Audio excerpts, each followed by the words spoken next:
Hello everybody and welcome to another Transformers third-party review. Today I'm taking a look at another offering from MAKETOYS as part of their Masterpiece line, the RE Master MTRM-03 HELLFIRE, aka Inferno. Box is pretty much identical in size and shape as his comrade Wrestle. And on the back of the box we have very similar pictures, only they're arranged slightly differently. Out of the box, he is awesome. He's a very robust, very strong, very capable robot, and instantly he's pulling off his firefighter duties and rescuing his fellow teammate. He's a very well balanced figure. Such a great surface area around those feet allows you to get some extremely good poses. Basically, my main concern was how these two are going to look together, and let's face it, they look really good. Now, alongside Grapple, there is enough of a difference there to make these two look like completely different characters. The head sculpt and those two winged sections behind the head really does make a difference. I personally really like the head sculpt. I think it's a great shape. Love that expression as well. People are saying that it's not as close to the animation as they would have liked. I can see that, but the animation model changed so much. He looked completely different in so many episodes. I think they've really found a good medium between the original toy and what we got in the cartoon. And the overall effect is a very good masterpiece style figure. I like the addition of these winged sections on the back where the ladder is kept. It's good. Great range of motion on those. Nice detailing, nothing too complex, nothing that draws the attention away from the head sculpt, but it definitely shouts Inferno. Like with Grapple, we get the same gun and hose section, although the gun is cast in a slightly dark grey as opposed to the black that Grapple got. The hose section is exactly the same, added on to the fist section by flipping the fist inside the arm and attaching this to the tab. Height-wise, he is a fairly tall bot. He's not quite as tall as Ironhide and Optimus, but it still makes him one of the tallest Season 1 and 2 Autobots that we have. Let's cover the articulation. The head looks up and down, left and right. Nice range of motion there. The shoulders, nice tight ratchet there, goes all the way around like so. We can go up and down. We also have a butterfly joint, so we can go in and out. We have an upper bicep rotation. We do have a double jointed elbow, although it does look a little bit naked on the outside of the elbow there. The hands do rotate, and of course the gun slides in and out of the groove section of the hand, the fingers being pinned at a single point. The waist does rotate. A soft ratchet there, no real hindrance. This backpack section doesn't quite interfere, so it's good. These skirt sections, I initially thought they were a fixed piece. I couldn't move them on Grapple. I've since discovered they actually move as a single piece. So they go up and down. So you do get full range of motion on these legs. My ones on Grapple were just extremely stiff. Basically all I did, I moved this section here. It's pegged into this metal section here. I just moved this out, freed up this area, and now Grapples move just as freely as in Inferno's. Now don't try and move these individually because they are a solid piece through one pin at the top there. They will snap, so please bear that in mind. The legs come this far out. They do hit this rubber tyre section, so you can't get it all the way up in the Van Damme splits. They come this far forwards, this far back. We do have an upper thigh rotation. Come down to the knee. We get a nice range at the knee.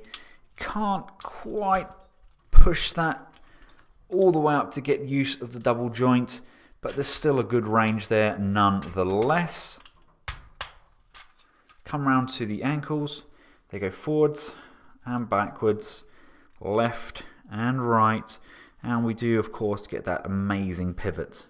So much die cast in this foot area and in the waist. He's a really well balanced figure. As an added bonus, the waist section does bend backwards for the transformation, but it does in turn give us a very small ab crunch as well. So for a big guy, he's pretty dynamic. Overall, in bot mode, the levels of detailing are extremely impressive. They're not over the top, they're still quite simplistic, but they are effective enough to place him quite comfortably in my masterpiece display. He's made of a very solid plastic, well engineered, and bot mode is sublime. So without further ado, let's transform him up into his vehicle mode. Make sure the hands are fully closed and in the downward position so you can rotate them round. There's a tab just on the underside here. That's going to line up with the tab on the bottom of the hand, and that's going to close in nicely. Come round to the arms. Make sure they're straightened out. You want to flick back this white section. So you now have the white and the black section showing here. You then want to rotate the arm around and then bring this joint all the way round. So the black sections are now facing the front. Coming in around the back, untab this red section which is tabbed in behind the head at 2 points. Pull out and fully extend this joint. These red tab sections here, they are going to flick downwards and downwards. Move these wheels up, out of the way, like so. And these arms are actually going to swivel round, and we're going to bring these in, and they are going to tab in to the sides of that ladder section. It's at this point, like with grapple, if you choose to store this section, you can twist the top peg off. There's a circle hole here, and they can actually tab in to the underside here just by pushing that in. Come down to the leg section, flip this red tab section all the way around, pull this section here out, and this red middle section, you just want to give that a little push. See, it moves from this location to this location. Split this section here, and that is going to fold down like so. The foot is then going to roll down, and these two tabs are going to tab in, and it's going to tab together at the thigh section as well, pushing those in and pushing all of this section here together. You'll know that your feet are correctly lined up because this grey section will sit snugly within that red section there. Right, now the instructions on the waist are very, very unclear, so I've decided to try and get in as close as I can. It's on a rocker motion, so when you bend this hip back, rock the waist section up, and this basically wants to go all the way inside up to there. Do you see how I did that? Rocking that waist all the way back, it goes forwards like so and just sits in behind those weapons there. You can then bring the legs up. Now at this point it probably is easier to keep the legs split and bring them up around those weapons, but that way everything will line up when it's in place. So it's going to sit like this. At this point you can start tabbing this section into here. There's holes underneath the arms here. You're going to push those down and they are going to peg in here. And this is the side of the foot section. That's going to come up. And when we bring the ladder section down like this, this is going to line up with here. This is what it should look like on the side now. Bring these wing sections down and just tab those in as well. So the ladder section tabs into the base of these legs. This section here tabs in just above the wheels. The arms tab into here. We can at this point now bring the wheels back down. Make sure the hip skirts are clear and just tab those back in. With this side, just bring that down, tab that in.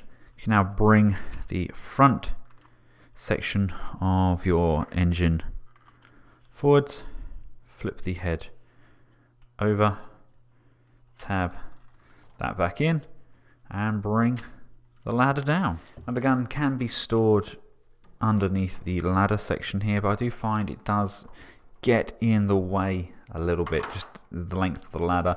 So I like to remove that and bring the ladder all the way down. And that is a glorious alt mode. I absolutely love all of this detailing, all of the hose sections around here. Very, very vibrant colours. Nice rubber wheels with some really good tread on those. That's what your bot should look like underneath. Very minimal bot showing. Die-cast steps at the back here. The wing sections really do finish off the rear end of the engine. And of course the ladder does come all the way out at 3 points. So we can really make use of that huge accessory. Scale-wise, like I mentioned with grapple, it's probably a little bit too small to be completely realistic, but looks-wise, they have got it spot on. They have got it down to a T. Overall, I am genuinely very, very happy with this figure. It's taken me nearly 30 years to get an Inferno figure that I truly love. I really, really wanted him as a kid, but hey, things happen. Sometimes we don't get what we want, and we just have to wait until we can afford it when we're big boys. MAKETOYS continue to impress me with their remastered line, and I honestly cannot wait to get Iron Will. I love the Headmasters. Chrome Dome was fantastic, and Hardhead just looks sublime. He looks incredible. I hope you found this video useful. If you have, feel free to give it a big thumbs up. If you haven't already seen my Grapple aka Wrestle review, the link should be up here by hitting the information button. And until next time, from myself and Hellfire, thanks for watching. Goodbye.